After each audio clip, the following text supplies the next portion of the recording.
from an education perspective, what does broadband change for people? And, obviously when you think about online learning and education, what are the differences for the people that have broadband versus don't? And I think just kind of laying the context for this discussion. So as we get into it, everybody's clear. So think about hey, right now we're on a video call. Can people that don't have broadband, you're not doing a video call. So let's maybe just, what are the things you guys think of when you think about the inequities between broadband and no broadband in education? I think a lot of it, Nick, is the fact that you can either study from the comfort of your own home or you can study from a park bench. Where we have some wireless hotspots that we set up in some of the community parks around Longmont, so that students could go there in the warmer months and do their studying online, out at a picnic table. So I think that's really one of the advantages for those that have it and those that don't. Libby, what are you saying? Yeah, I mean, I think from a school standpoint, it's pretty visible the inequities that lie in terms of access to strong internet in our schools, and I think that's always been true. And I think there's been tremendous work done in our city and in our state since then.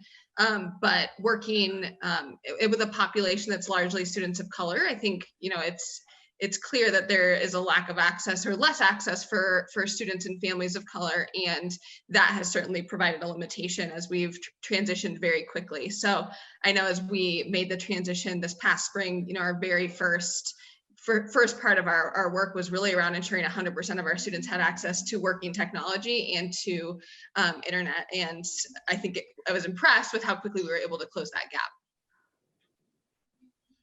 Libby, what were some of the things that you guys were able to do? Because what's interesting is a lot of your schools are in the metro. Brian and I have a lot of conversations about getting access in rural parts of Colorado and Wyoming and other states.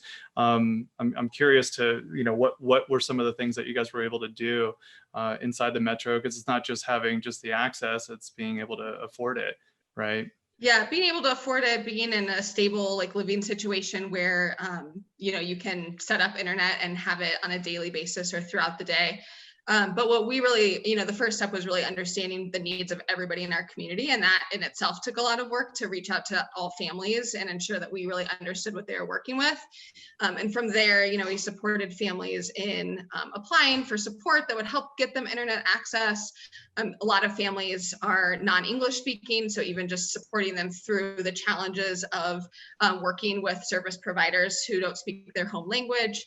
And then, providing, we also came to a point where we were just plain up providing hotspots and things like that for families that needed it so that kids could access their coursework as soon as possible. And we ended up being able to accomplish that pretty quick, which obviously helped put everybody at an even playing field as we started remote learning.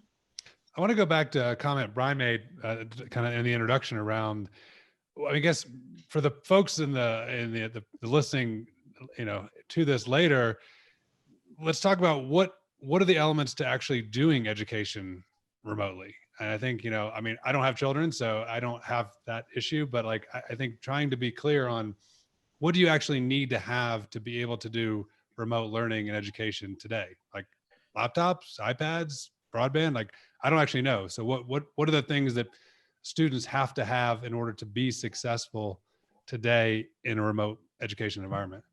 I would say yes, yes, and yes. They need all of the above. We're fortunate enough to have a fiber optic connection all the way to our home. But then sometimes there's a laptop issue. As we all know, things pop up, that all of a sudden an 11-year-old can't figure out by himself. And next thing you know, he's looking for backup and he's looking for the iPad and then jump on that call. So it's really been interesting to watch my children be resourceful as they start to get the typical issues that anyone runs into, even when they have broadband, right? Then it's devices and switching from one platform, to another. So, and then I think about, children that might not have all of those tools or finally just getting maybe that single point of access and, being that single point of failure too, right? And we're very lucky that they have options. Our kids have options. Yeah, and even if they have broadband, what varies from family to family is kind of the digital literacy. You know, how well a family, either the student or the the parent, can solve problems. And Libby, I didn't mention this before. This my daughter is a 8th grade science teacher at a suburb of Minneapolis, and so I've heard a lot of stories from there, and yeah, it's interesting, and it's a lot of work. Kind of the one nice thing is this semester is going much more smoothly than the first or last the spring semester earlier this year, but that still is an issue.